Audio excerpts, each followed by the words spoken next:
Listo, Juan Fernando. Entonces, vamos a empezar digamos, el bloque 2 del curso. Vamos a terminar esta parte de mecánica cuántica con un poquito más de rigurosidad. Y luego vamos a entrar a la parte de física estadística. Entonces ahí es donde vamos a ver todo lo de las distribuciones estadísticas, que es lo que hablábamos al principio del curso. Por eso el prerequisito de estadística era tan importante en esta parte del curso y por eso el compañero, digamos, no nos pudo acompañar. Entonces, a partir de ahí, digamos, este conocimiento de la mecánica cuántica que hemos introducido ahora y esta otra parte que vamos a ver, nos vamos a apoyar ya para estudiar sistemas con mucho más partículas, digamos, sistemas de muchos electrones, para de ahí entrar a estudiar los sólidos como tal, que sería como la tercera parte del curso. Entonces, yo te voy a mostrar un poquito acá en el computador cómo está, digamos, distribuidos los temas.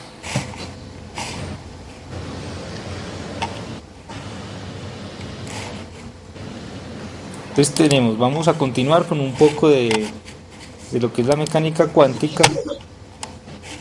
Nosotros habíamos estudiado, digamos, todo la función de onda, el efecto fotoeléctrico, los potenciales escalón y todo eso. Y vimos un poco del oscilador armónico que lo vamos digamos, a utilizar cuando veamos la estructura de los sólidos. Y ya en esta parte vamos a hacer un poquito más de énfasis en la parte de la ecuación de Schrödinger, pero la vamos a ver a partir de los términos de operadores. Y vamos a hablar también, que va a ser como una tarea que te voy a poner hoy, sobre el spin del electrón. Vamos a ver qué es eso, porque eso tiene que ver con las propiedades cuánticas de todos los materiales y de cualquier conjunto de partículas. Entonces, esta parte final de mecánica cuántica, un poquito más rigurosa, digamos, matemáticamente, pero necesaria para poder calcular después, más adelante, otro tipo de variables. Entonces ahora de pronto, si nos alcanza el tiempo, hablamos de la cuantización del momento angular y vamos a hablar en principio de la parte de operadores en mecánica cuántica. Esto como para darle final a esta introducción que vimos de la mecánica cuántica como tal. Y ya la otra parte que vamos a ver es la parte de física estadística. En esta parte nos vamos a apoyar del libro que también está en la bibliografía, que es el de Alonso Fin, que es de Fundamentos Cuánticos y Estadísticos. ¿Listo? Yo te voy diciendo bien cuáles son las secciones que debes estudiar, sobre todo cuando te ponga alguna tarea para que sustentes en las diferentes reuniones que tengamos. Entonces, en esta parte de física estadística vamos a empezar con lo que es la estadística clásica. Digamos, ahí vamos a hallar, digamos, cuál es el promedio de tal variable, pero haciendo énfasis en las variables clásicas. Y luego vamos a pasar a la estadística cuántica, que es, digamos, ya cuando estudiamos un sistema con muchas partículas, pero a nivel microscópico, a nivel atómico. Entonces ya sabemos que a nivel atómico la mecánica clásica no nos sirve y lo que estamos utilizando ahora es la mecánica cuántica, y por eso teníamos que hacer esta introducción que vimos al principio del curso. Entonces es acá en la estadística cuántica donde vamos a utilizar toda esta teoría que hemos aprendido al principio. Lo más importante de esta teoría es poder analizar sistemas de muchas partículas, porque digamos que newtonianamente vos quisieras, por ejemplo, describir el movimiento de un gas, de las partículas que componen un gas. Entonces ahí vos tenés problemas porque tenés del orden del número de Avogadro de partículas, de 10 a la 23 partículas. Entonces eso va a ser un problema a la hora de querer, por ejemplo, calcular cuál es la trayectoria de todas las partículas y cuáles son sus posiciones específicas. Entonces es ahí donde entra la estadística, para vos poder manipular un conjunto de datos que corresponden a un montón de partículas, pero simplemente vas a sacar valores promedio. ¿Cuál es la distribución de velocidades? ¿Cuál es la distribución digamos, de la energía? Sobre todo, ¿cuál es la distribución de la energía? Y sobre todo vamos a ver cómo cuando analizamos las partículas desde un punto de vista clásico y un punto de vista cuántico. Entonces más adelante vamos a ver algunos principios que nos van a dar unas reglas para contar cómo las partículas se pueden arreglar en un determinado sistema. Bien. ¿Para qué esto? Porque digamos más adelante vamos a ver más adelante vamos a estudiar lo que es la parte de sólidos y seguramente allí nos van a aparecer la parte de metales y los metales se tratan a veces como, digamos, los modelos más básicos, como un gas de electrones. Entonces, si vamos a tratar un metal con muchos electrones libres, entonces tenemos muchos electrones, entonces ya tenemos que hacer es, digamos, estadística. ¿Listo? Entonces, aquí te estoy mostrando un poquito de lo que es lo que hay en la plataforma para que te guíes en los temas y del curso y el libro guía que vamos a tener para estudiar. Bien, entonces esta es la parte, digamos, que compete a la segunda parte del curso, que yo creo que estaremos desarrollando más o menos en 4 reuniones. ¿Listo? Listo. Para que tengamos presentes algunas fechas. Y ya, entonces en esta parte vamos a ver todo lo que es la energía media en la física estadística. Vamos a ver dos distribuciones para manejar la estadística, que es la de Fermi-Dirac y la distribución de Bose-Einstein. Estas dos se diferencian a partir de cuáles son los valores para el spin de las partículas. Entonces ya ahorita vamos a introducir, o digamos en la tarea que te voy a poner, vamos a estudiar eso del spin, ese concepto, y más adelante vamos a utilizar ese concepto para tratar a las partículas estadísticamente o con esta distribución de Fermi-Dirac o con la distribución de Bose-Einstein. ¿Listo? Ajá. A partir de eso vamos a estudiar lo que es la densidad de estados, que va a ser muy importante a la hora de abordar el tema de los sólidos, porque nosotros necesitamos saber es en qué estados están todos esos electrones que conforman los átomos del sólido. Entonces, a partir de toda esta teoría vamos a poder calcular variables termodinámicas como son digamos, la entropía, la capacidad calorífica o calor específico, presión, el volumen. Vamos a poder calcular ese tipo de cosas a partir del conocimiento interno del sistema, haciendo que estadística. Pero entonces, para hacer esa estadística necesitamos estudiar cómo son las partículas, qué tipo de partículas conforman nuestro sistema. Si son partículas que tienen un spin dado o un spin distinto, entonces aplicamos cierta distribución para poder tratarlas estadísticamente. Bien. Entonces eso es, digamos, el porqué de estudiar esta parte, porque al final vos sabes que lo que queremos es ir a estudiar la parte de los sólidos, pero para estudiar toda esa parte necesitamos unas herramientas específicas. Ya estamos introduciendo la mecánica cuántica y ahora vamos a introducir la estadística, la física estadística, para poder estudiar un conjunto, un sistema conformado de un conjunto de partículas, de muchas partículas, cuánticamente. Bien. Entonces es, digamos, como el bloque central de esta segunda parte y que va a conformar el segundo examen. Ya más adelante, en la tercera parte, vemos lo que es la parte de los sólidos más profundamente, y es allí donde vendrá pues la exposición que vas a preparar y ya vamos a hablar de eso. ¿Listo? Más adelante. Pero primero seguimos con las herramientas básicas para poder abordar el tema de estudiar la física del estado sólido como tal. Bien. Entonces espero que le pegues una miradita a esta parte de la página para que te vayas guiando por lo menos en los temas que vamos a tratar en esta última parte de esta segunda parte del curso. Bien. Sí. Bueno. Perfecto.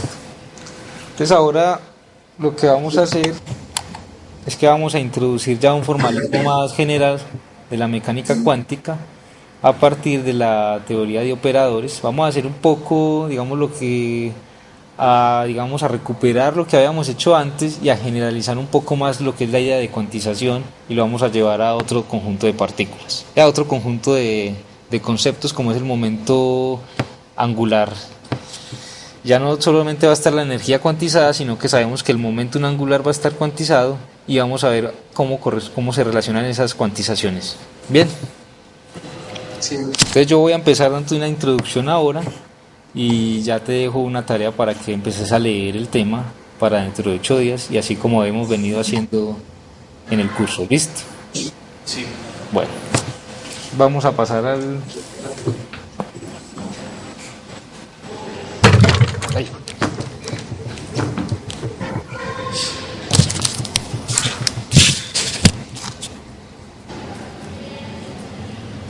y vamos a empezar generalizando la teoría que hemos venido trabajando de la mecánica cuántica. Entonces vamos a hacer, digamos, una teoría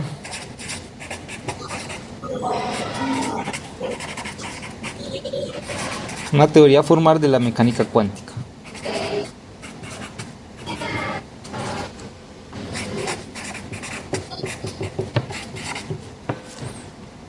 Vamos a hacer una generalización y vamos a hacer, digamos, unas definiciones matemáticas que nos van a ayudar a abordar un problema, digamos, de otra manera distinta.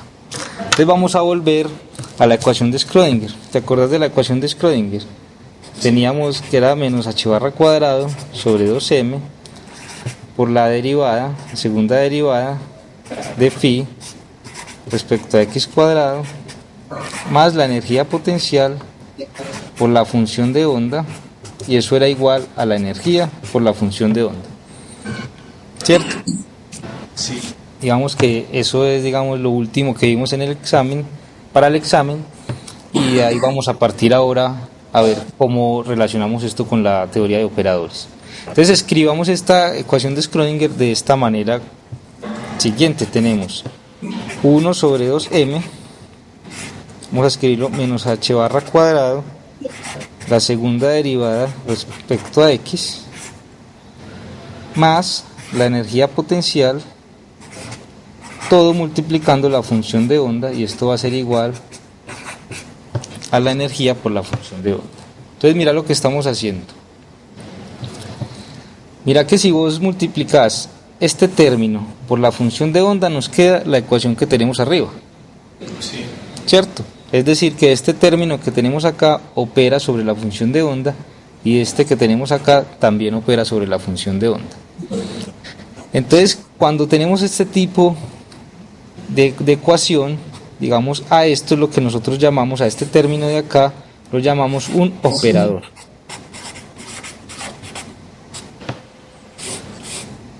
Esto va a ser un operador. Digamos, algo que va a operar sobre alguna función dependiendo de cuáles son las variables que existan acá. Aquí hay derivadas y hay una multiplicación por una función que es la energía potencial. Entonces, ¿qué va a hacer este operador sobre esta función? Primero, esta parte la va a derivar 2 veces. Y esta parte simplemente va a multiplicar a la función, ¿cierto? Entonces, de esta manera vamos a hablar de esto como un operador, y vamos a generalizar todas las variables físicas que hemos venido desarrollando en términos de operadores, algo que actúa sobre una función y la transforma de alguna manera. ¿Listo? Entonces, en este caso, a este operador lo vamos a llamar H, y ese va a ser muy importante. Los operadores los vamos a definir con su letra y un gorrito. Y en este caso, entonces, el operador simplemente va a ser lo que teníamos, 1 sobre 2m. Esto va a ser menos h barra cuadrado, la segunda derivada respecto a x cuadrado, más la energía potencial. Esto es un operador, el operador H. Y este operador, actuando sobre la función de onda, ¿qué produce? Si nosotros este operador lo ponemos a actuar sobre la función de onda, esto es igual a un valor que es la energía por la función de onda. Entonces, este operador, actuando sobre la función de onda, produce un valor constante. En este caso, digamos, la interpretación de esa constante es la energía.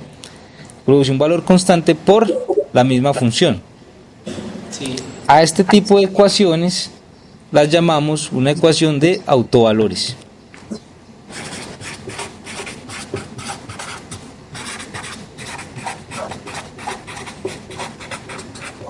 ¿Te acordás de tu curso? ¿Viste el curso de álgebra lineal? Sí. En ese curso me imagino que vieron cómo hallar autovalores y autovectores. Si te acordás más o menos. Que era como este estilo, y simplemente acá lo que teníamos eran matrices. en este caso. Entonces ya vamos a recordar ese tipo de cositas. Entonces, las funciones de onda que satisfacen esta ecuación se llaman funciones propias.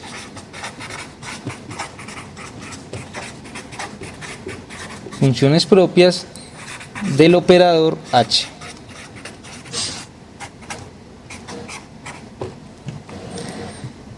Y los valores de la energía, en este caso, van a ser los valores propios de H.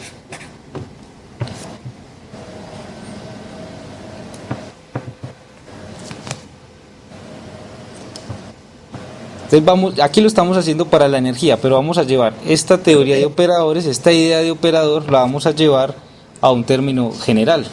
Entonces vamos a hablar de un operador, de una cantidad física A. Entonces vamos a decir, sea A una cantidad física.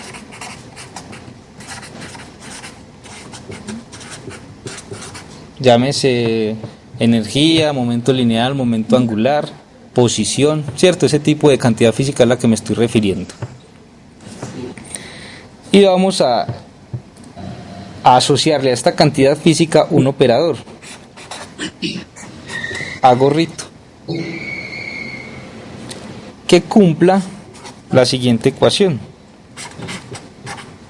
Que el operador asociado a la cantidad física A, actuando sobre una función, sea igual a una constante A minúscula por la función.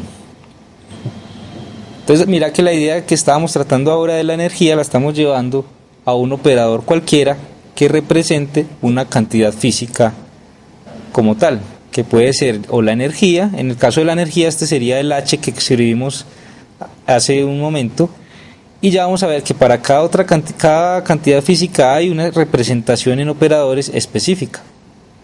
La vamos a llevar entonces esta idea de operadores hacia las variables de momentum lineal y momentum angular. Entonces esa es la idea. Entonces, para el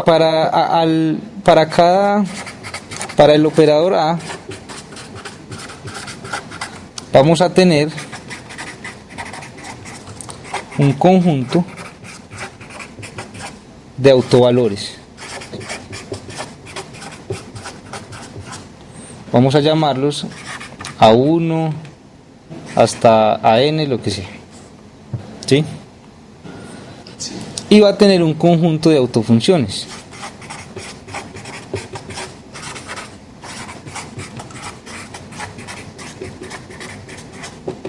En este caso va a ser phi sub 1, phi sub n. Entonces vos te acordás que cuando hablábamos de la función de onda, decíamos que esa función representaba el estado cuántico del sistema, ¿cierto? Sí. Cómo estaba el sistema constituido.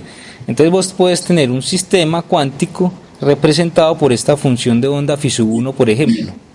Entonces si el sistema se encuentra descrito por esta función de onda phi sub 1 y vos aplicás el operador A sobre esa función de onda, es decir, en este caso, si tenés A actuando sobre phi sub 1, como phi sub 1 hace parte del conjunto de las funciones propias relacionadas con el operador A, ¿qué nos debe dar esto? ¿Qué nos debe dar el operador A actuando sobre phi sub 1? Si phi sub 1 es una función propia del operador. Se debe dar a sub 1. Debe dar a sub 1, exactamente, por la función 1, ¿cierto? Sí. En este caso. Entonces mira que si phi sub 1 es una función propia perteneciente relacionada con el operador, y si el operador actúa sobre esa función, vamos a obtener el autovalor asociado a ese estado. ¿Sí? En el caso anterior, ¿qué eran esos autovalores? Simplemente eran la energía, ¿cierto? Sí. Bien. Puede ocurrir que tengamos dos funciones de onda, phi sub 1 y phi sub 2, relacionadas o que sean funciones propias del operador A. Phi sub 1 y phi sub 2 son funciones propias del operador A. Puede pasar lo siguiente, que el operador A, actuando sobre phi sub 1, nos dé un autovalor, vamos a llamarlo A, por la función 1. Y puede pasar también que el operador A, actuando sobre la función 2, nos dé el mismo valor, el mismo autovalor A por la función. Entonces mira que en este caso tenemos que para dos funciones propias del operador A existe un solo autovalor. Entonces cuando a un conjunto de funciones propias de un operador le corresponde un único autovalor, decimos que esas funciones o esos estados son estados degenerados. Entonces phi sub 1 y phi sub 2 son estados degenerados.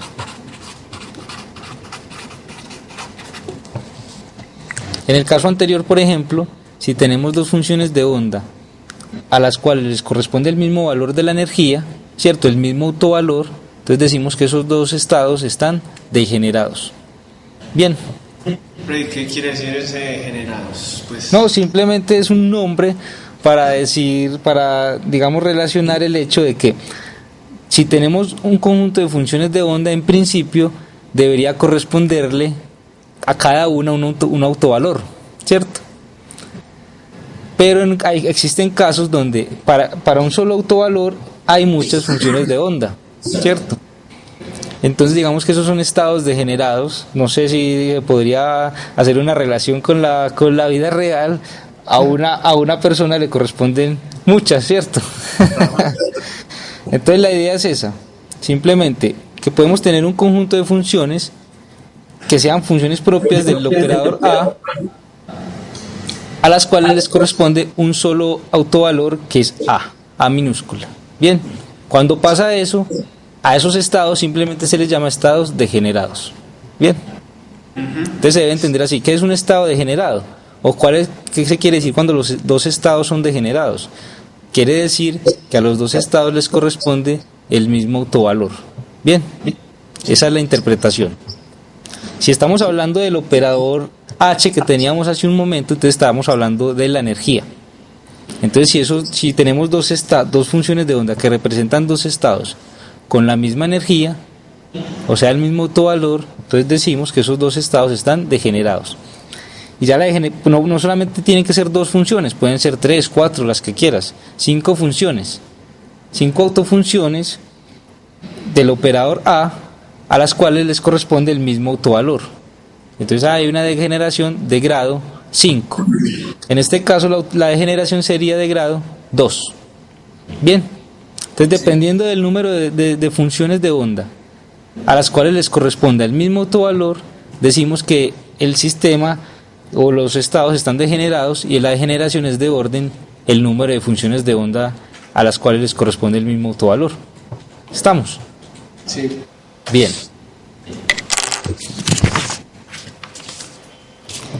Bien. Entonces, definiendo ya la degeneración, vamos a definir lo que es la hermiticidad.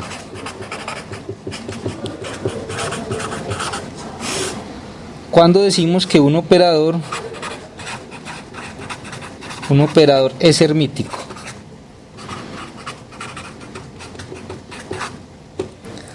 Entonces ya vamos a ver cuál es la definición para que un operador sea hermítico. Todos los operadores asociados a cantidades físicas como el momentum lineal, el momentum angular, la energía, la posición, todos son operadores hermíticos. ¿Qué deben cumplir esos operadores hermíticos? Deben cumplir la siguiente condición. La integral de una función phi sub 1 por el operador A actuando sobre una función 2, esta integral se hace sobre todo el volumen, va a ser igual a la integral del operador actuando sobre la función de onda 2, esto por el complejo conjugado, por φ1. Si esta igualdad se cumple, podemos decir que los operadores son hermíticos, simplemente eso. Entonces yo te puedo dar un operador y te pregunto, bueno, ese operador es hermítico. Entonces te doy dos funciones y vos podrías entonces decir si ese operador es hermítico o no. Simplemente ¿cómo? Aplicando la definición. Vos haces estas dos integrales y si te dan lo mismo, quiere decir que ¿qué? Que los operadores son hermíticos. ¿Listo? Simplemente esa definición. ¿Cómo? Un poquito. Ahí. Entonces tenemos, acordate que cuando leemos esta ecuación siempre estamos pensando en que el operador A actúa primero sobre la función que tiene a la derecha, ¿bien? Y luego ya multiplicas el resultado. Lo mismo acá, aplicas el operador sobre la función 2, le sacas el complejo conjugado y la multiplicas por la otra e integras, ¿bien? ¿De qué depende esto? Depende de cómo sea el operador. Ya vimos que el operador que definimos hace un rato, ¿de qué dependía? De una segunda derivada y de una multiplicación por una función que era la energía potencial. Entonces, si aquí estuviera ese operador que definimos hace un rato, ¿cómo operaría sobre esta función? Le tendría que sacar la derivada dos veces, ¿cierto? Sí. Más multiplicar la energía potencial por la misma función. Ya cuando tenés todo eso, ahí sí multiplicas esta función por el resultado que obtuviste acá. Bien, entonces debes tener en cuenta cómo opera estos operadores sobre la función, primero sobre la que tienen acá, y ya ahí sí tenés el resultado completo. Bien, entonces lo importante, ¿cuándo los operadores son hermíticos? Cuando cumplen esta igualdad. Ya depende entonces de cómo sea el operador y de cómo sean las funciones que te estén poniendo acá. Bien. ¿Por qué importante esto? Porque todos los operadores en la física que representan alguna cantidad física son hermíticos. Bien.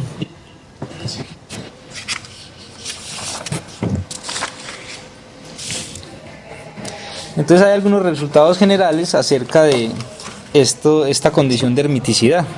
Entonces podemos decir algo acerca de eso. Entonces decimos, los valores propios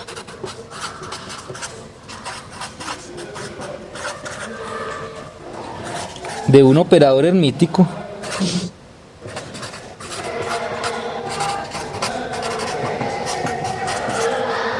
son reales, son números reales, y sus funciones propias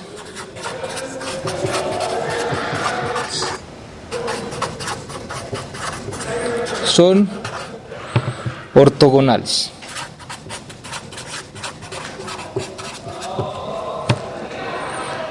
Entonces, si un operador es hermítico, sus valores propios son números reales y sus funciones propias son ortogonales. ¿Qué quiere decir ortogonales? Quiere decir que si las funciones propias son ortogonales, cumplen esta condición.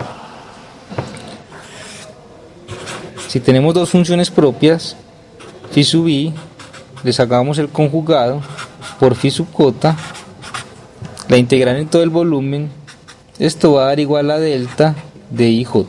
Entonces poneme aquí mucho cuidado, Juan Fernando, que estamos haciendo unas definiciones que vas a utilizar más adelante.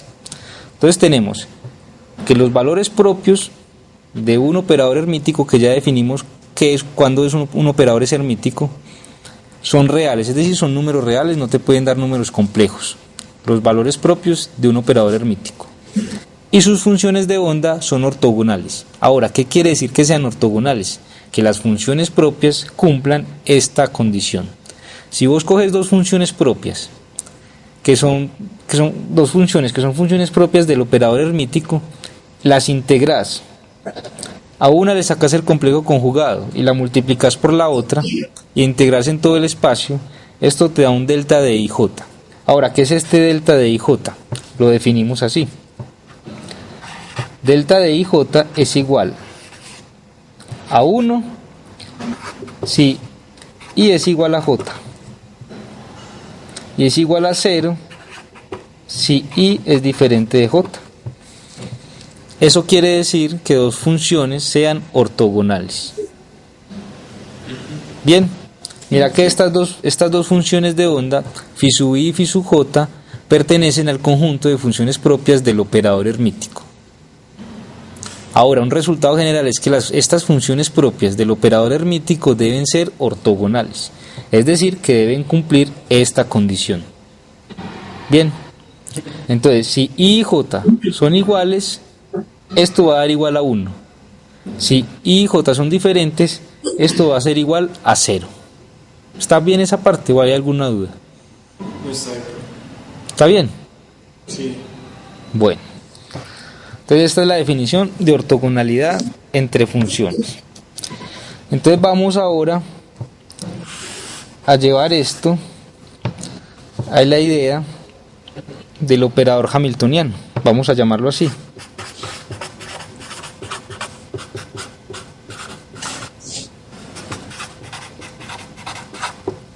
El operador hamiltoniano, te vas a dar cuenta que es el que hemos venido trabajando desde que ingresamos la ecuación de Schrödinger en el curso. Entonces digamos que la energía total de un sistema se puede expresar como H, que va a ser igual al momentum lineal al cuadrado sobre 2m más la energía potencial. Esto es la energía total.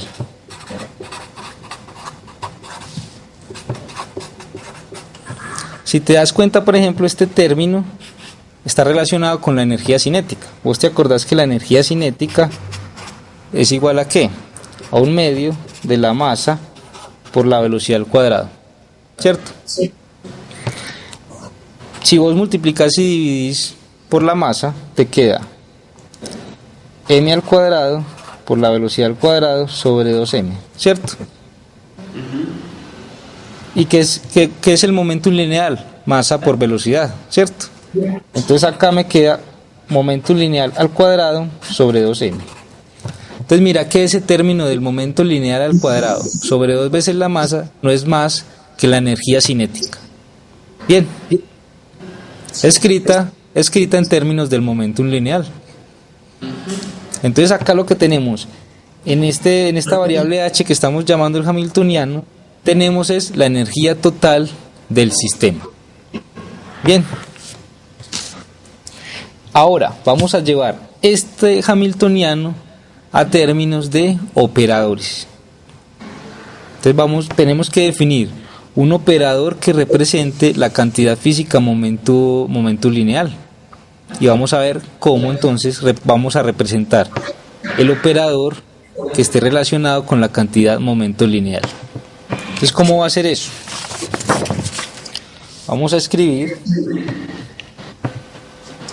el momento lineal, lo vamos a asociar con esta cantidad menos i h barra por la derivada en x.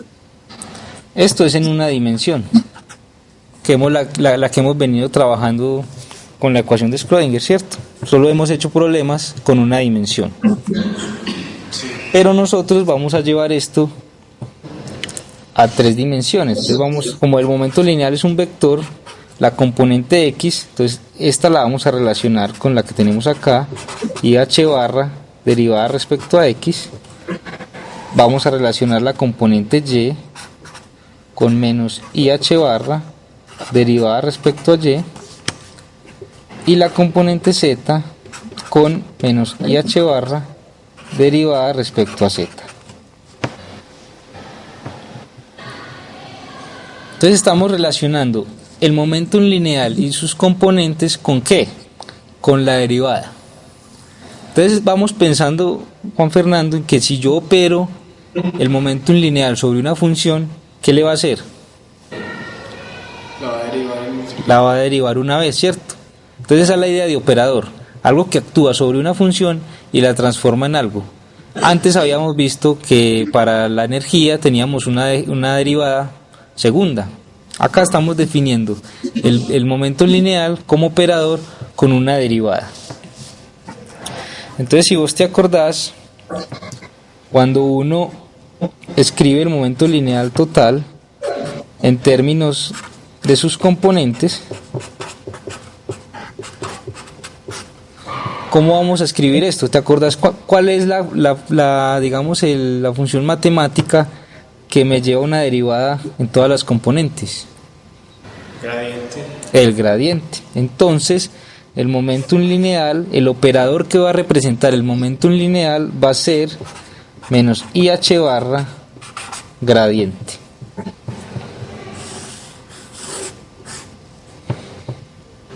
Entonces vamos a escribir el operador momentum lineal va a ser igual a menos IH barra por el gradiente.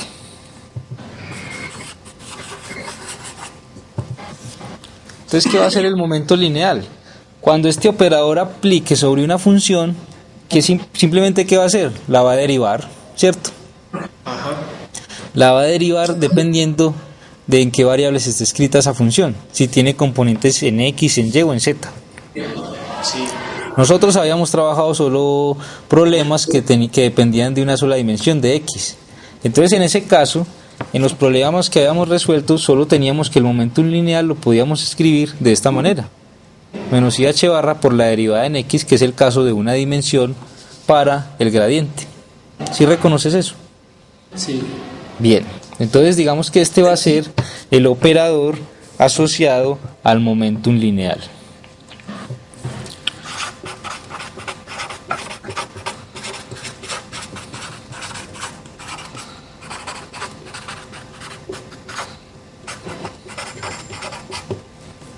El operador asociado al momento lineal como tal. Bueno, entonces si recordamos, estamos tratando, ¿terminaste de copiar? Sí. Estamos tratando de escribir el hamiltoniano en términos de operadores. Entonces acordate que estamos tratando de llevar esta expresión P al cuadrado sobre 2m más la energía potencial, que es la energía total del sistema, la queremos escribir en términos de operadores. Entonces acabamos de definir el operador que va a representar al momento lineal, ¿cierto? Sí. Pero acá tenemos el momento lineal al cuadrado. Entonces, recordando que si yo hago el producto punto del momento lineal con el mismo, simplemente me va a dar ¿qué? La magnitud al cuadrado, ¿cierto? Sí. Y entonces, como yo ya definí el operador momento lineal como menos IH barra por el gradiente, entonces vamos a escribir esto mismo que tenemos acá. Tenemos menos IH barra por el gradiente punto menos IH barra por el gradiente. ¿Eso qué me va a dar? Me va a dar menos por menos me da más, y por i me da i cuadrado es menos 1, Ah, sí. ¿cierto? Entonces me sale un menos, por acá arriba voy a poner i cuadrado igual a menos 1, ¿cierto? Me queda h barra por h barra cuadrada, y me queda gradiente punto gradiente. Eso tiene un nombre, no sé si lo reconoces. El Laplaciano, algo así. El Laplaciano, exacto. Ese es el Laplaciano. Es el Laplaciano. ¿Y qué es el Laplaciano? Simplemente es un operador que saca segundas derivadas.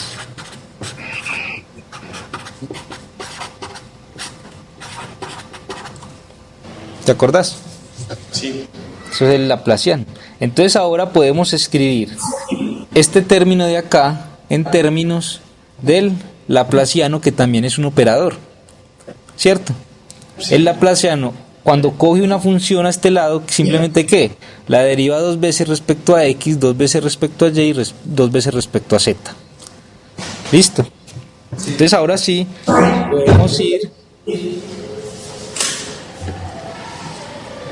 podemos definir lo que es el operador hamiltoniano. Ahora sí, H con gorrito. Lo podemos escribir como menos H barra cuadrado sobre 2m por el laplaciano más la energía potencial, que ya no va a depender de X solamente, sino de las tres coordenadas, X, Y y Z, ¿cierto? Sí. Entonces, si vos te pones a mirar, este término no es más que el que aparece ¿dónde? En la ecuación de Schrödinger, ¿cierto? En la ecuación de Schrödinger, solo que nosotros trabajamos el laplaciano para una sola dimensión. Entonces, por eso a nosotros nos aparecía la segunda derivada respecto a X nomás. Sí. Pero estamos haciendo un análisis general que nos va a llevar entonces a escribir, si aplicamos el operador H hamiltoniano, ¿qué me representa el hamiltoniano? La energía total del sistema. Entonces sabemos que la ecuación de autovalores que debe cumplir el hamiltoniano es esta. Esta es la ecuación de autovalores. ¿Y cómo nos va a quedar entonces? Si nosotros ya sabemos cómo es este operador, es menos H barra cuadrado sobre 2m, y simplemente vamos a tener la segunda derivada respecto a todas las variables, y esto va a operar ¿sobre qué? Sobre la función de onda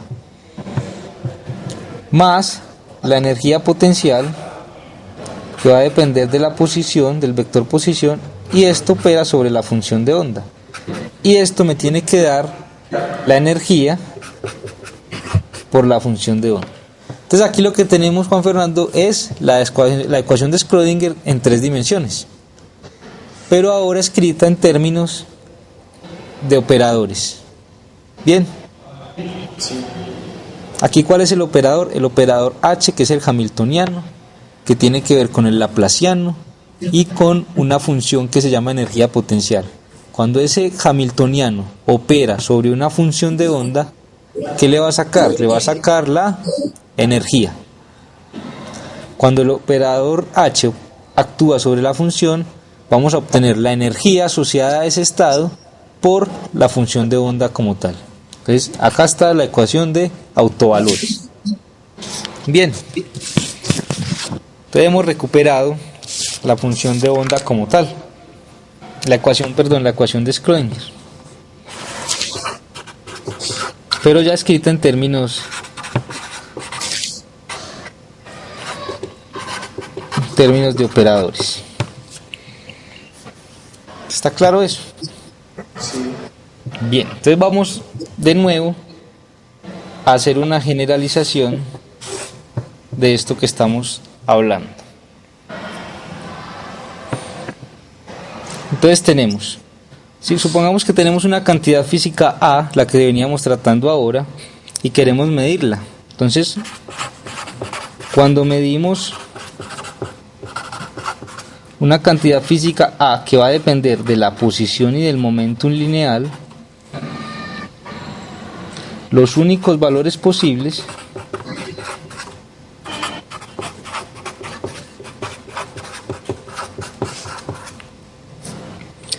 que podemos obtener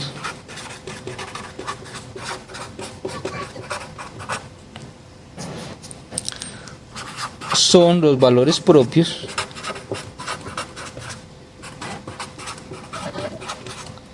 asociados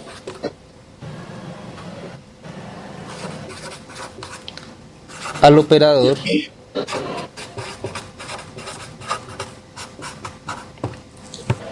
A. Entonces esta frase es muy importante, Juan Fernando.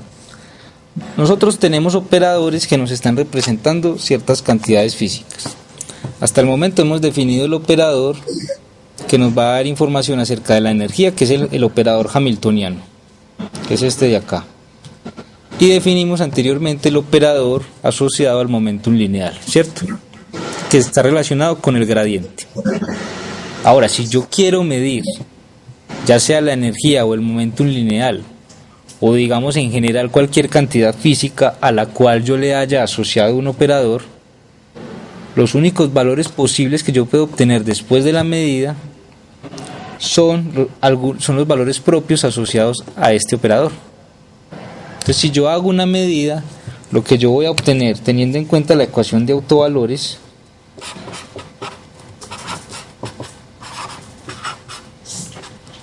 cuando yo haga la medida, yo voy a obtener alguno de estos valores de A.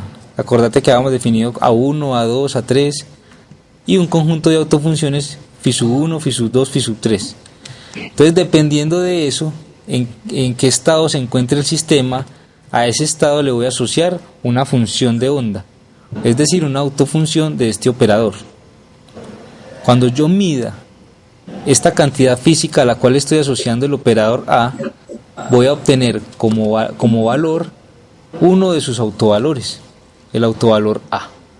Por eso, cuando hacemos esto, quiere decir que cuando yo quiera, mi sistema esté en un estado descrito por esta función de onda y yo mida, voy a obtener un valor de la energía dado por este conjunto. Si te acordás, por ejemplo, del átomo de hidrógeno, que depende de 1 sobre n al cuadrado. Entonces, dependiendo del estado en que esté mi átomo de hidrógeno, yo voy a obtener una energía que va a depender de ese n que teníamos antes. Una energía que pertenezca a ese conjunto como tal. Ese conjunto será entonces autovalor del operador hamiltoniano. Bien. Sí. Entonces, cuando mida una cantidad física asociada a la cual le asociamos un operador, solo vamos a poder obtener como resultado de esa medición uno de los valores propios de ese operador, cumpliendo esta ecuación de autovalores. Bien, entonces vamos a regresar un poquito y vamos a hacer como digamos una relación entre las cantidades físicas más importantes y los operadores que les estamos asociando. Entonces, tenemos por ejemplo la posición. La posición es el vector R. Y nosotros le vamos a asociar como operador el mismo vector.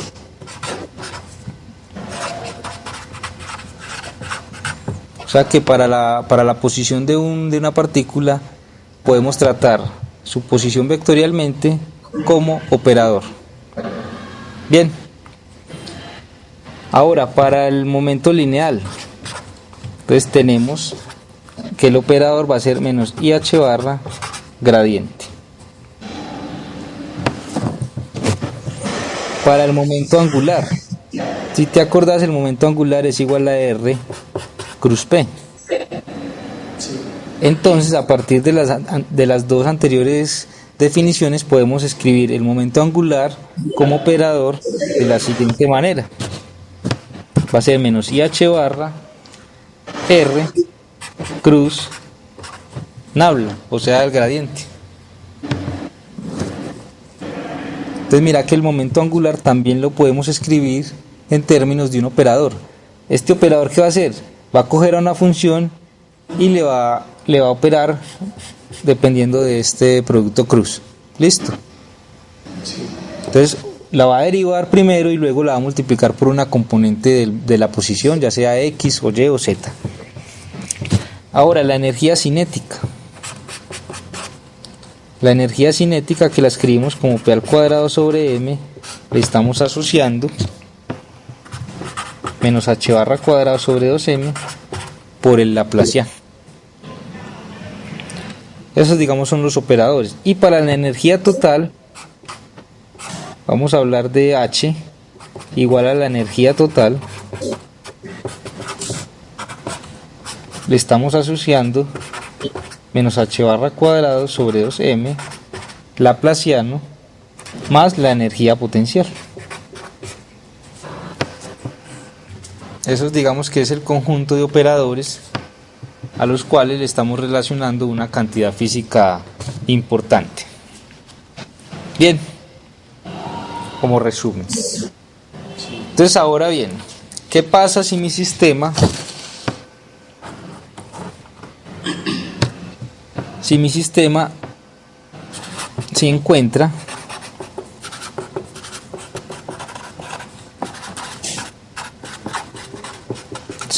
descrito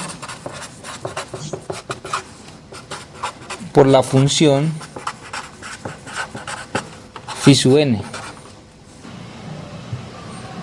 O sea, yo tengo un sistema, piensa por ejemplo en un átomo de hidrógeno, una partícula en una caja, todos esos sistemas que hemos estado trabajando cuánticamente, que está descrito por una función de onda phi sub n. Entonces, si yo quiero, digamos, hallar cuál es el valor, el autovalor asociado a esta autofunción, yo simplemente hago esto. Aplico el operador sobre esta misma función y obtengo cuál autovalor, a sub n, ¿cierto? Sí. Por phi sub n.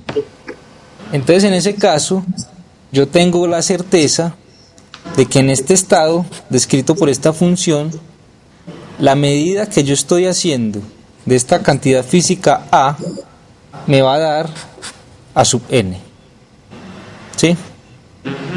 Cuando yo mida la cantidad física que estoy asociando al operador A, tengo la certeza que esa medida me va a dar a sub n. Pero ¿qué pasa si el sistema? ¿Qué pasa entonces si el sistema está descrito por una función, vamos a llamar phi, que no es función propia del operador?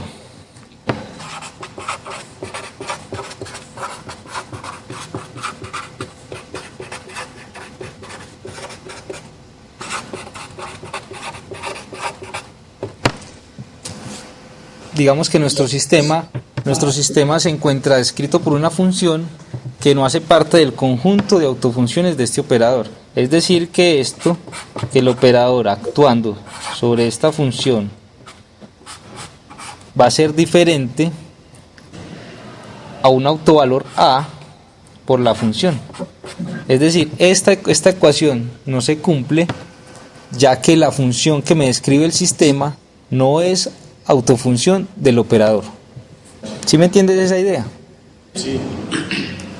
Esta se cumple cuando la función que me describe el sistema es autofunción del operador. Pero cuando mi sistema está descrito por otra función que no es una autofunción del operador que definí antes, entonces esta igualdad no se cumple. ¿Qué quiere decir eso? Algo muy importante, que si yo quiero medir la cantidad física asociada al operador A, yo no voy a obtener directamente un autovalor, ¿cierto? Puedo obtener algún valor, pero con una probabilidad. Entonces aquí entra en juego lo que hemos hablado antes de la probabilidad. Entonces, ¿cómo podemos relacionar entonces esta función que nos está representando el sistema, que esta función que no es función propia del operador? Nosotros sabemos que aunque esta función no sea función propia del operador, la podemos escribir como una combinación lineal de las funciones propias del operador. Es decir, vamos a poder escribir esta función en términos de las funciones propias del operador.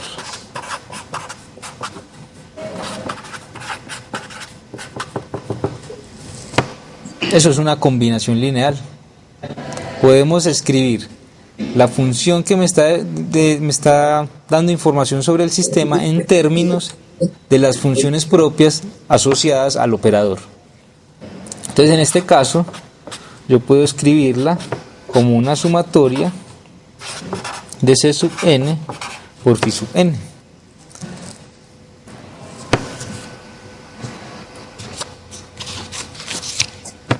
Bien, entonces mira lo que estamos haciendo. Tenemos una función de onda que me describe el sistema, pero que no es autofunción del operador al cual estoy asociando la cantidad física. Entonces, si yo hago la medida, no voy a obtener un autovalor directamente. Entonces, ¿qué hago? Para obtener información, yo simplemente escribo la función que me describe el sistema en términos de las funciones propias del operador. Ahora, ¿qué vamos a hacer acá? Vamos a hacer un truquito. Vamos a multiplicar por otra autofunción de este conjunto que vamos a llamar phi sub n' por su complejo conjugado. ¿Sí? Vamos a coger una función de este conjunto, vamos a llamar n', y le vamos a sacar el complejo conjugado. Bien, esta función pertenece al conjunto de autofunciones del operador. Y vamos a multiplicar esta ecuación a ambos lados por esta autofunción. Entonces, ¿qué nos va a quedar? Nos va a quedar a este lado phi sub n' conjugado por la función, y va a ser igual a la sumatoria de n, c sub n, que es una constante, o que son unas constantes, por phi sub n' conjugado por phi sub n. Ahora bien, vamos a integrar a ambos lados en todo el espacio. Entonces, ¿qué nos queda? Nos queda la integral de phi sub n' conjugado por la función que me describe el sistema por el diferencial de volumen. Lo mismo ocurre acá. Saco la sumatoria e integro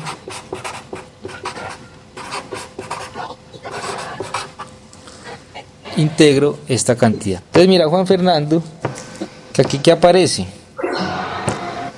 si te acordás cuando definimos la condición de ortogonalidad, devolvete un poquito al cuaderno y revisa la condición de ortogonalidad.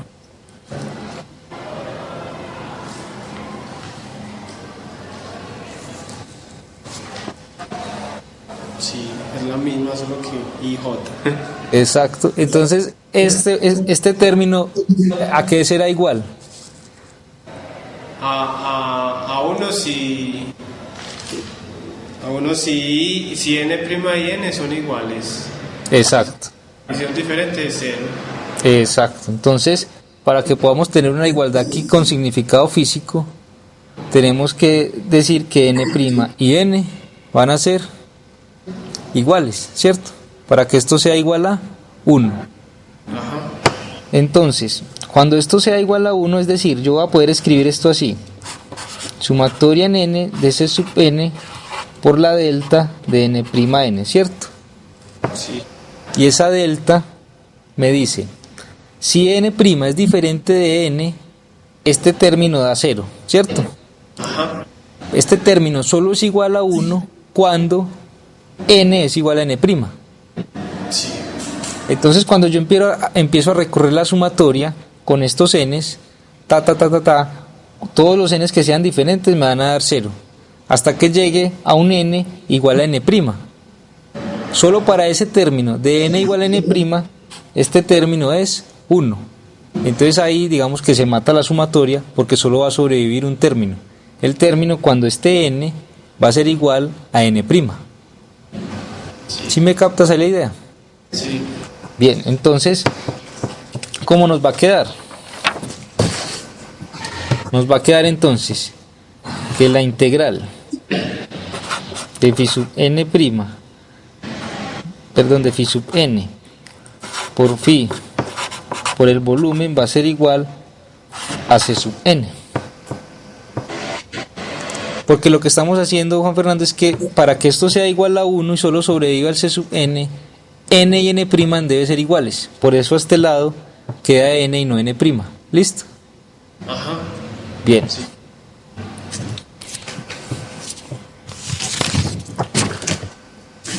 Muy bien.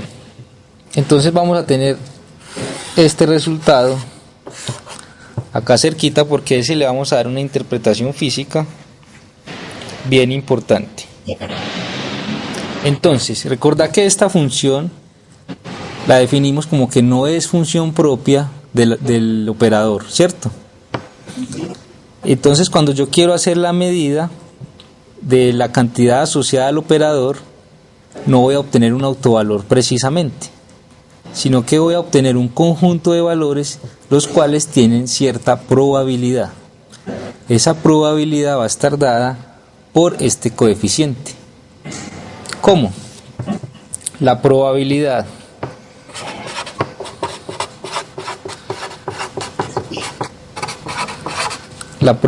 de obtener a sub n, o sea, estoy haciendo una medida sobre una función, sobre un sistema cuya función de onda está descrita por esta que no es función propia del operador. Entonces la probabilidad de obtener después, como resultado de esa medición, a sub n, la probabilidad de obtener a sub n como resultado de una medida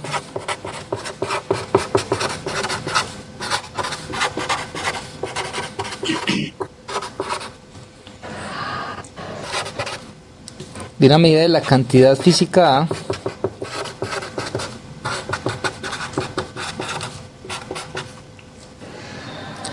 es, y vamos a definir entonces como el módulo cuadrado de ese coeficiente que acabamos de hallar. Este valor me va a dar la probabilidad de obtener ese resultado después de hacer una medida. Entonces, ¿te acordás que una vez me preguntaste sobre el gato de Schrödinger? Sí. Entonces el gato, supone que cuando vos abrís la caja, vos sos el operador y abrís la caja. Entonces cuando abrís la caja sacás un autovalor. ¿Cuáles son los conjuntos de autovalores del gato de Schrödinger? O que está muerto o que está vivo, ¿cierto? Sí. Y solo sabes cuál es ese autovalor cuando haces la medida, es decir, cuando abrís la caja y mirás.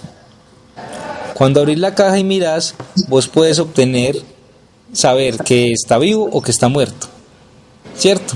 Pero antes, si vos no mirás la caja, vos puedes decir, hay una probabilidad de que el gato esté vivo y una probabilidad de que el gato esté muerto. Es decir, hay dos autovalores con cierta probabilidad. En ese caso tenemos dos autovalores, que el gato esté vivo o muerto, es decir, que la probabilidad va a ser de 1/2 para cada uno. Es de alguna manera lo que tenemos acá. ¿Cuál va a ser la probabilidad de obtener un resultado para una medida específica de la cantidad física a la cual yo le estoy relacionando el operador A? El operador A. ¿Bien? Sí. Muy bien.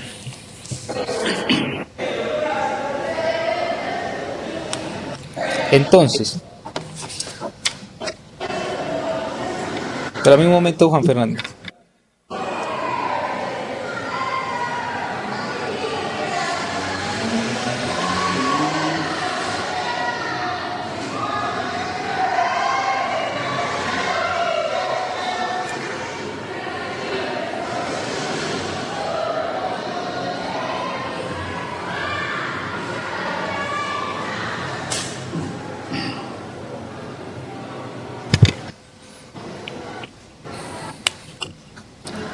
Entonces estamos diciendo, Juan Fernando, que cuando la función phi no es función propia del operador A,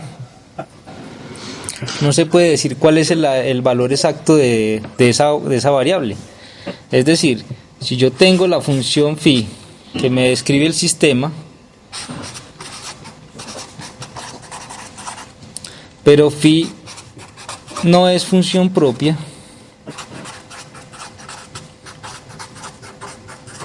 del operador A, y sabemos que el operador A lo relacionamos con una cantidad física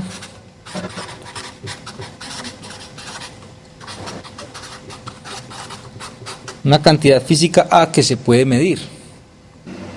Entonces, cuando la función que me describe el sistema no es una función propia del operador al cual yo le relaciono la cantidad física A, no puedo saber cuál es el valor de esta cantidad física con certeza, ¿cierto?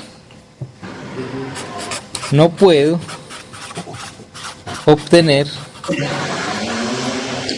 un valor preciso de la cantidad A.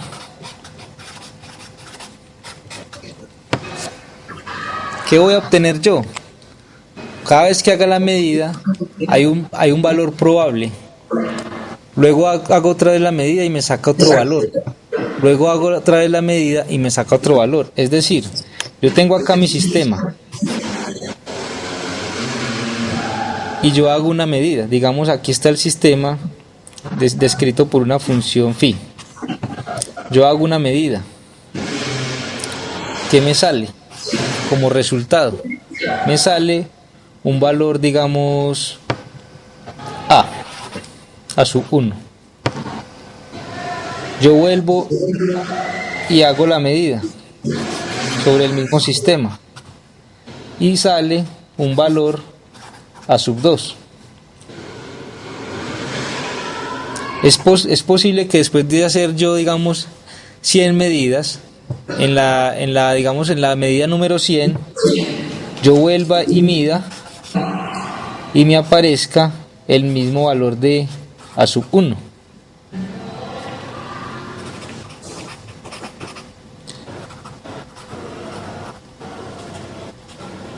Es decir, cada una de estas medidas me va a dar la información acerca de la variable física que estoy midiendo. Pero cada vez que yo hago la medida me puede dar un valor ligeramente distinto. Y cada vez que yo haga la medida es posible que uno de esos valores se repitan varias veces, ¿cierto? Yo estoy haciendo una medida y puede que me dé 2, después me da 3, luego 2,5, luego por allá me vuelve y me da 2, luego vuelve y me da 3, 4, 5 y después 2. Entonces, ¿qué voy a hacer yo? Yo ese valor, cada vez que hago la medida obtengo un resultado y al resultado general lo voy a llamar el valor esperado de esa cantidad física, que no es un promedio como tal, porque lo que te estoy diciendo acá es que debes tener, digamos, n copias del mismo sistema, que vos pudieras tener un laboratorio donde el sistema estuviera n veces y en cada vez hacer la medida, no hacer la medida sobre el mismo sistema. Eso sería como un promedio. Pero acá lo que estamos es haciendo la medida instantáneamente en un montón de sistemas igualitos. Y lo que vamos a definir posterior es el valor esperado de esa medida. Bien. Entonces, ¿cómo vamos a definir el valor esperado de esa medida? El valor esperado lo vamos a denotar así. También en algunos libros lo denotan con una rayita. Y esto quiere decir el valor esperado de la medida de la variable física A en un sistema que está descrito por una función de onda que no es función propia del operador A. Entonces, ¿cómo lo vamos a definir? Lo vamos a definir como la integral del complejo conjugado de la función por el operador por la función integrado en todo el volumen. Como te estarás dando cuenta, acá vamos a integrar mucho. Todo se define a base de una integral. Y abajo tenemos simplemente el complejo conjugado por la función en el volumen.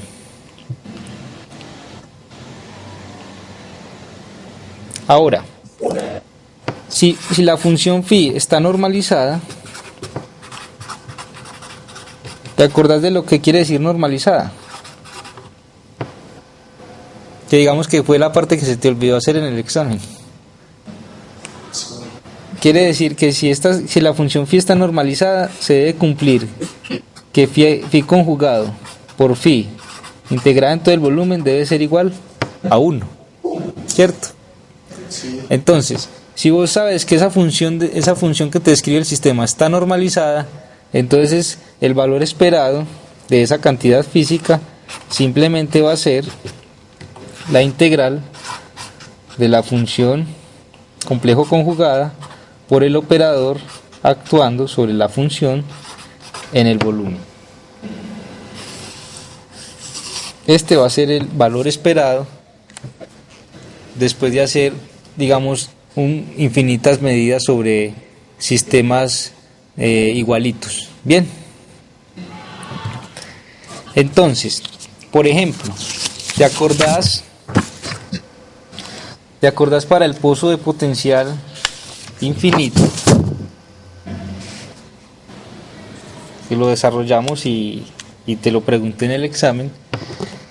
El pozo de potencial infinito, hay una partícula allí. ¿Te acordás que hallamos las autofunciones para esa partícula, para que describen esa partícula en este sistema? Digamos que vos debiste llegar así a algo en el examen: raíz de 2 sobre L seno de n pi x sobre L. ¿Te acordás? Sí. Entonces mira, Juan Fernando, que como nosotros partíamos de la ecuación de Schrödinger para hallar esta función, ¿cierto?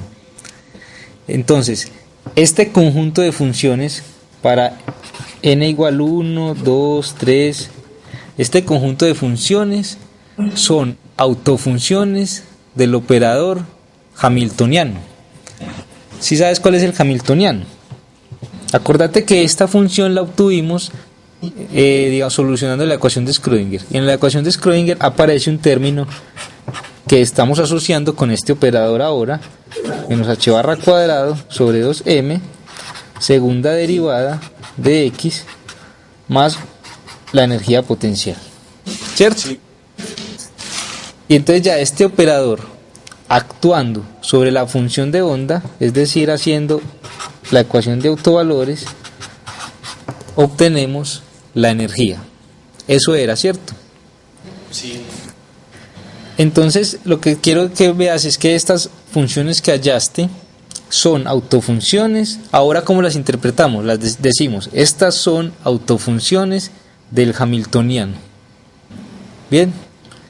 Es decir, son autofunciones del operador que me representa la energía total del sistema para una partícula en un potencial sometida a un potencial con bordes infinitos, ¿cierto? Para este sistema en específico.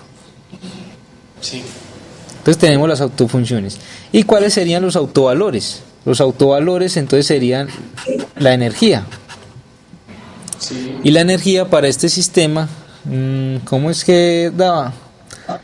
Daba, creo que aquí teníamos la carga, e al cuadrado, h barra, y abajo teníamos como un 8 por m, no me acuerdo, por n cuadrado, o sobre n cuadrado. Estaba. Sí, yo no lo veo. Pero da por n cuadrado o sobre n cuadrado. ¿M o N? N, está acá, n cuadrado. Sí. Bien, entonces estas energías son los autovalores del operador hamiltoniano, que es el que me representa la energía total del sistema. ¿Sí va relacionando las cosas? Sí. Sí, sí. Entonces mira que estamos recuperando lo que habíamos hecho simplemente resolviendo una ecuación. Ahora lo estamos viendo desde otra óptica, que es la óptica de los operadores, pero es, digamos, la misma descripción como tal. Entonces obtuvimos estas funciones de onda que son autofunciones del operador H. Ahora entonces yo, digamos, te digo cuánto vale el valor esperado del momento lineal, ¿cierto? ¿Cuánto vale? Y sabemos además que si uno obtiene estas autofunciones así es porque ya normalizó, ¿cierto? Sí. Es decir, que para obtener este valor de raíz de 2 sobre L, lo que hacíamos era esta condición, ¿cierto? O sea que ya podemos garantizar que estas autofunciones están normalizadas. Es decir, que si a mí me preguntan por el valor esperado del momentum lineal de la partícula que está en este sistema, ¿yo qué tengo que hacer? Entonces, como las funciones ya están normalizadas, el valor esperado del momento lineal va a ser igual a ¿qué? A la integral de la función de onda hallada, que va a ser n, phi sub n por el operador momento lineal por la función de onda integrada en todo el volumen. Mira que acá en la definición primaria aparece dividido sobre esta integral, pero ya vimos que esa integral es 1. Sí. Para estas funciones de este sistema. Entonces, ¿qué tenemos que hacer acá? ¿A qué es igual el operador momento lineal? A menos i h barra grande. Exacto, entonces tenemos phi sub n conjugado por el operador momento lineal, que es menos IH barra gradiente. Pero nosotros este sistema lo trabajamos en una dimensión, ¿cierto? Sí. El del pozo. Entonces, ¿cómo nos queda si tenemos las autofunciones para una dimensión? El valor esperado del momentum lineal, ¿cómo nos va a quedar? Nos va a quedar phi sub n conjugado menos IH barra, y este gradiente solo tendrá una componente, que va a ser ¿cuál? X. La derivada respecto a x, ¿cierto? Sí. Por la función de onda, y ahora no integrada en todo el volumen, sino en una sola dimensión, que es de x, para este caso particular, ¿cierto? Ajá.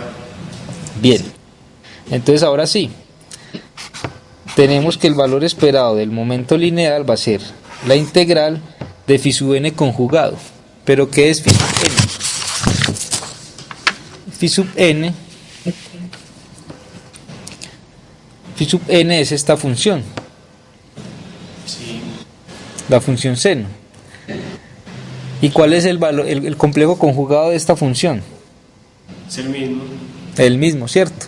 Entonces, en este caso, acá en este término de la función complejo conjugado me queda raíz de 2 sobre L, que multiplica a menos IH barra derivada respecto a X por... Ah, pero me comí el seno. Aquí va el seno de n pi x sobre L. Y acá nos queda por la misma función, seno de n pi x sobre L por dx. Bien, entonces podemos multiplicar esta raíz por esta raíz, que simplemente me va a dar 2 sobre L, ¿cierto? Sí. Son constantes. Y podemos sacar esto, que también es constante, menos IH barra. Todo eso lo podemos sacar de la integral. Entonces, ¿cómo nos quedaría? Nos quedaría que el valor esperado va a ser igual a menos IH barra por 2 sobre L por la integral de seno de n pi x sobre L, que multiplica por la derivada respecto a x de seno de n de pi x sobre L de x. Entonces acordate que el operador actúa sobre la función que tiene a la derecha. Bien, Sí. o sea que este operador va a actuar sobre la función seno que tiene a la derecha. Entonces me va a quedar que la integral va a ser menos IH barra 2 sobre L, la integral. ¿Cuál es la derivada del seno de n pi x sobre L? Entonces tenemos que va a ser la interna n pi sobre L, este seno que tengo acá. La derivada del seno es coseno, ¿cierto? Sí. Entonces me sale esto como una constante. Me queda menos 2IH barra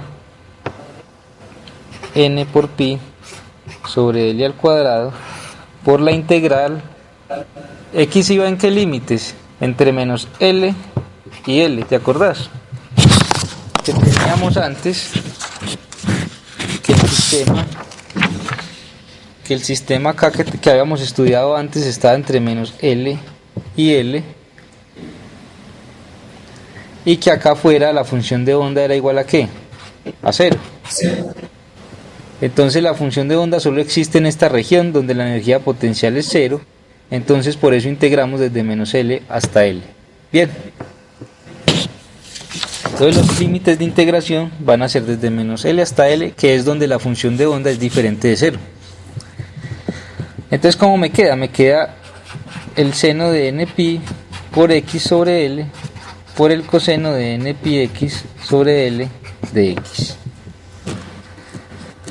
Entonces, podríamos hacer la integral, pero si vos te acordás que la función coseno es una función par y la función seno es impar, ¿cierto? Sí. Y que una función impar por par da impar, y que una función impar integrada entre límites menos L y L o menos A y A da igual a 0. Si querés la haces, pero digamos que es un resultado general. Esta función es par y esta función es impar. Y si la integramos desde menos L hasta L, o sea, de una manera simétrica, esta integral me va a dar 0. Entonces el valor esperado del momentum lineal va a ser igual a 0. Ahora, ¿qué quiere decir eso? Físicamente. Acordate que el momentum lineal también es un vector, ¿cierto? Sí. Y que en este espacio donde se puede mover la partícula, la probabilidad de que ella se mueva hacia la derecha es igual a la que se mueva hacia la izquierda, ¿cierto? Entonces, por eso, cuando yo hago medidas, puedo obtener un valor para que el momento lineal se esté moviendo hacia la derecha, y puedo obtener un valor que se mueva hacia la izquierda, y cuando yo, digamos, sume todos esos resultados, lo que me va a dar es que, digamos, un valor esperado de 0. Esa es, digamos, la interpretación de ese 0 como tal. Sí. Pero viene dado por el carácter vectorial del momentum lineal, porque uno podría obtener a partir de la energía, de la cuantización de la energía, una relación con el momento lineal, pero esa relación te da la magnitud.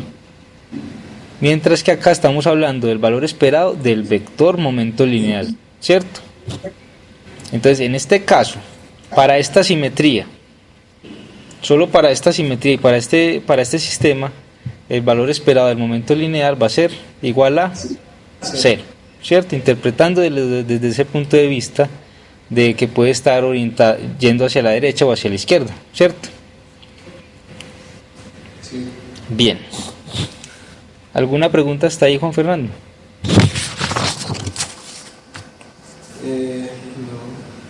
No. No, pues la otra era para sacar las funciones Propias. las autofunciones. Pues, pero ahorita con este que me explicó de ahí ya lo entendí mejor. Ah, bueno. Eso depende del sistema, ¿cierto? Sí. Porque, por ejemplo, nosotros vamos a trabajar los mismos sistemas cuánticos. O sea, estos de que trabajamos de los pozos de potencial son un sistema cuántico que estamos tratando cuánticamente, y para ellos hallamos un conjunto de funciones de onda a partir de la ecuación de Schrödinger. Desde este punto de vista de los operadores, decimos que esas funciones de onda son autofunciones de ese operador hamiltoniano, que es el operador que me representa la energía total del sistema, ¿cierto? Sí. Entonces, digamos que de acuerdo a esa lógica, estas funciones que hallamos a partir de este proceso son las autofunciones relacionadas a ese hamiltoniano. Es posible, Juan Fernando, por ejemplo, para el oscilador armónico, que podamos obtener unas autofunciones distintas, pero ahí, digamos que en la parte del oscilador, como te mencioné, obtener las autofunciones, digamos que ya es matemáticamente un poco más elaborado, y digamos que se escapa, digamos, al interés del curso, porque ya digamos que es una parte matemática más prolongada, que es lo que no queremos, digamos, hacer mucho énfasis, digamos, en este caso para el oscilador armónico, pero sería importante. Para el oscilador armónico, vos te acordás que uno puede obtener un conjunto de energías que era n más un medio h barra omega para el oscilador armónico. estas energías son autovalores de este mismo hamiltoniano, ¿cierto? Pero este hamiltoniano acá es distinto. ¿Cómo sería este hamiltoniano para el oscilador armónico? Sería el mismo términos cinéticos, o sea, h barra cuadrado sobre 2m laplaciano menos más un medio de k por x cuadrado, ¿cierto? Entonces mira que ahora este hamiltoniano que me representa el oscilador ya va a operar con el laplaciano y también va a operar multiplicando por x a la función que yo tenga al lado, es decir, a esta función. Pero ahora hallar estas autofunciones acá es lo que yo te digo que es un poquito más elaborado. Pero digamos que esa es la idea. Para cada sistema yo puedo obtener las autofunciones y los autovalores. Bien. Bueno. Entonces vamos a terminar con una idea general de lo que es la cuantización del momento angular.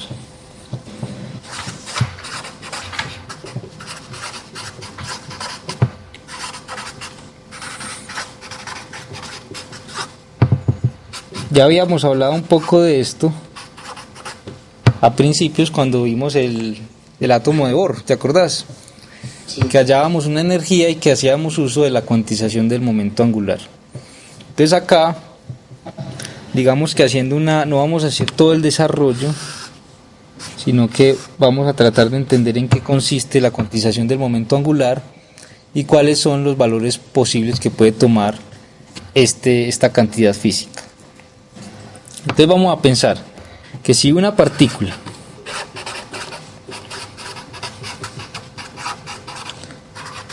se mueve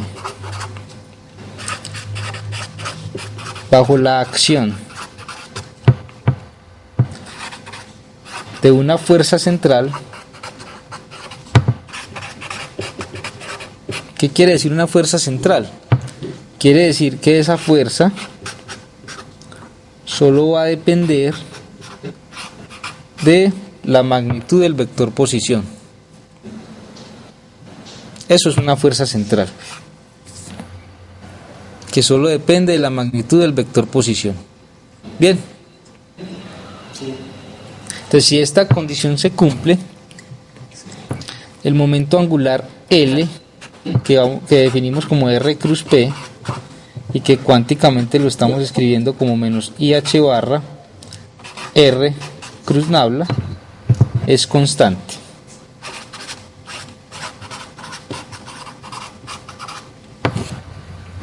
Solo si se mueve bajo la influencia de una fuerza central, y definiendo fuerza central con esta condición. Bien, entonces ¿qué pasa? El momento angular está cuantizado. Es decir, que su magnitud solo puede tomar ciertos valores.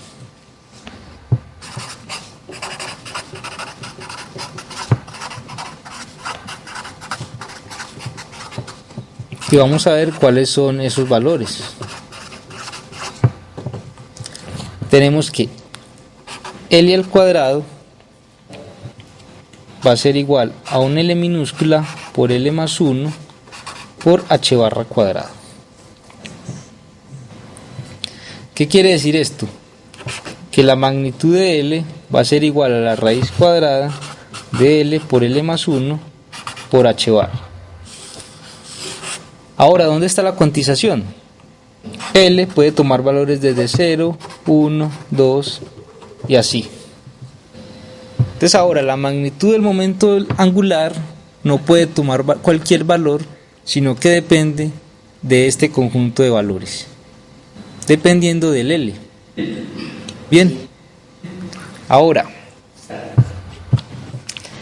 digamos que en un átomo de hidrógeno, por ejemplo,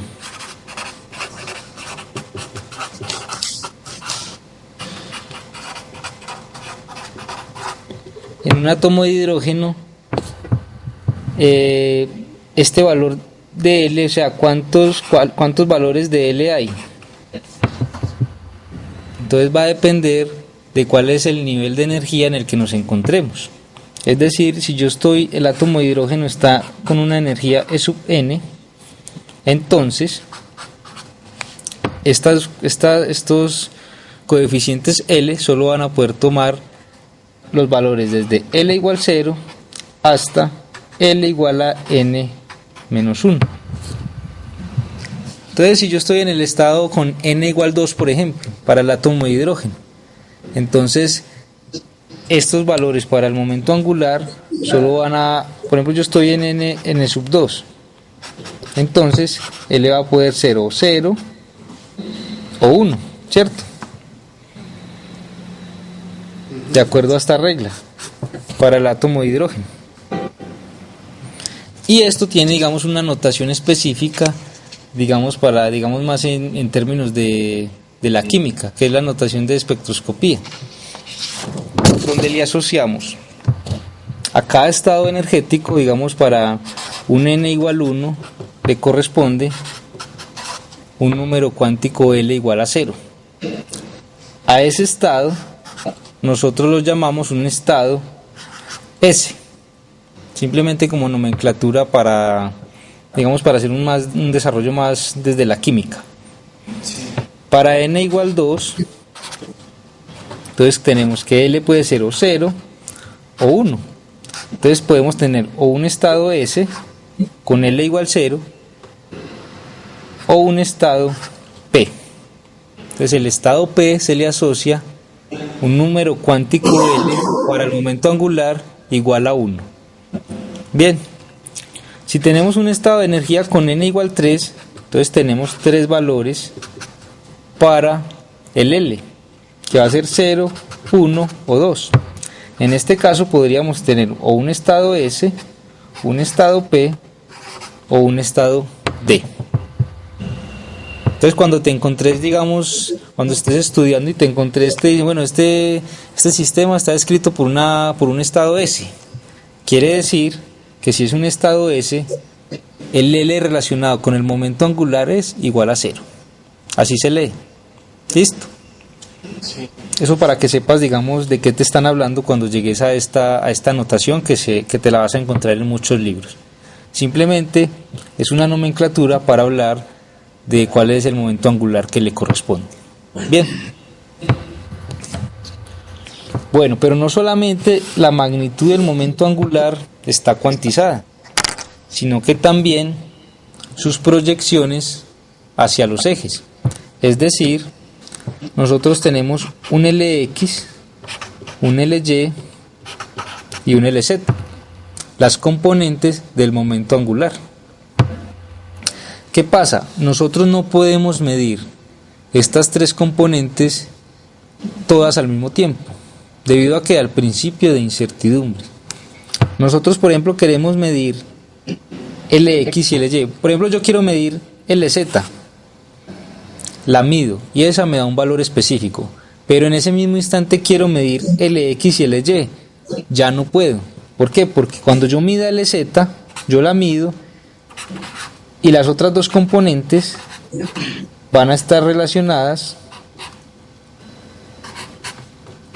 con el principio de incertidumbre, de esta manera.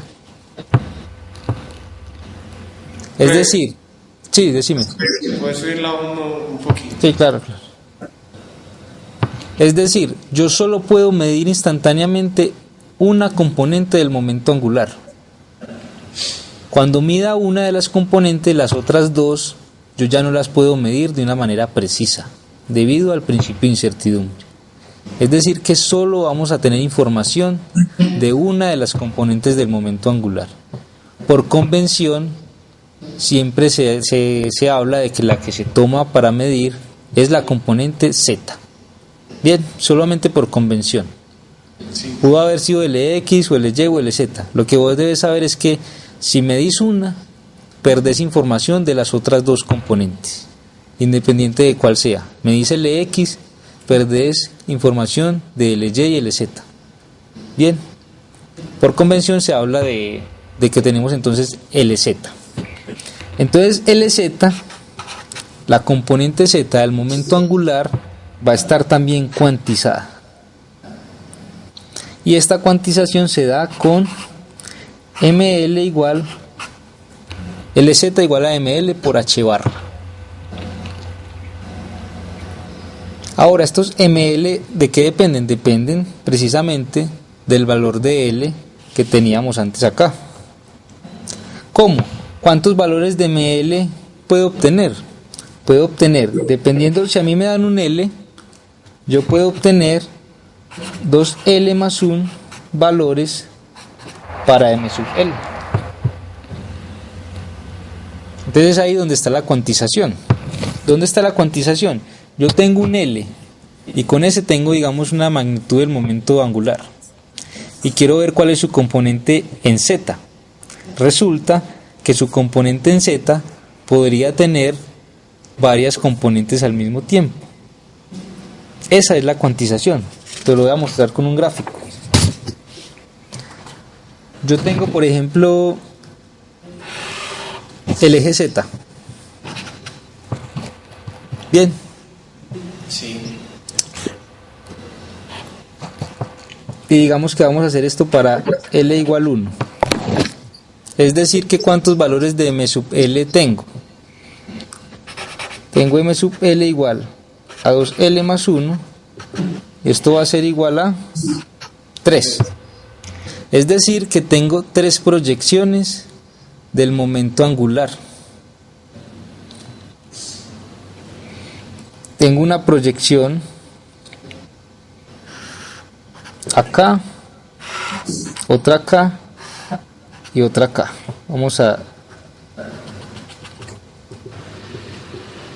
Voy a tener 3 proyecciones, una en este sentido, la otra acá en 0 y la otra acá abajo.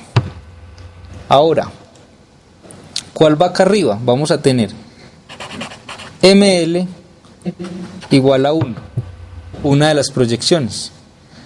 Ahora, ¿cuál es la otra proyección? Mira que el momento angular ya no tiene proyección en esta parte, sino que desde acá salta a esta otra proyección que es ml igual a 0. Ahí está la cuantización. Estos valores no los toma el z nunca. No existe proyección del momento angular L en el eje Z en esta parte de acá. Cuando tiene esta proyección en este valor, salta inmediatamente a esta proyección en este valor. Lo mismo que ocurría con la energía. No teníamos una energía continua, sino que teníamos ciertos valores para la energía. Por ejemplo, para el átomo de hidrógeno, 1 sobre n al cuadrado. Y ese n era 1, 2, 3, y no podía existir una energía con n igual a 1/2. Esa energía estaba prohibida. Lo mismo pasa acá con las componentes del momento angular en el eje Z. Al final tenemos que m sub L es igual a menos 1. Entonces tenemos, para un momento angular específico, mira que a este momento angular le correspondería una magnitud de raíz de L por L más 1 por h barra. Entonces en este caso, cuando L es igual a 1, tendríamos que la magnitud del momento angular sería raíz de 2 por h barra. Entonces la magnitud del momento angular es raíz de 2 por h barra, pero su componente sobre el eje Z está cuantizada. Toma 3 valores, dependiendo de este valor, de m sub L. Así entonces ya tenemos 3 conjuntos, tres números con los cuales podemos describir un sistema. Tenemos la energía, que le relacionamos el número n. Tenemos el momento angular, que le relacionamos el número L minúsculo. Y tenemos la componente Z del momento angular, al cual le relacionamos m sub L. A este conjunto de números les llamamos los números cuánticos.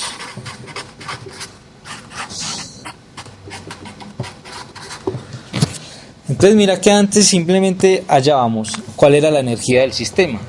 Ahora ya nos estamos preocupando. Cuando tengamos una función que me describa el estado del sistema, yo voy a poder obtener información de acuerdo a los valores que tenga de n, de L y de ML. Este me da información acerca de la energía del sistema, este me da información acerca del momento angular y este me da información acerca de la componente en Z del momento angular. Entonces ya voy expandiendo el estado del sistema, ya me está dando más información que el que me daba antes. Antes solo me daba información de la energía, ¿te acuerdas? Solamente calculábamos la energía. Sí. Ahora el estado del sistema va a estar descrito por estos 3 números cuánticos y más adelante va a estar descrito por otro número cuántico que va a depender del spin, que es, digamos, tu tarea para la próxima reunión. Vas a investigar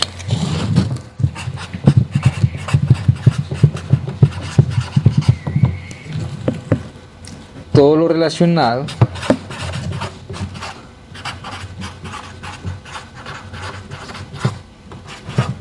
con el spin.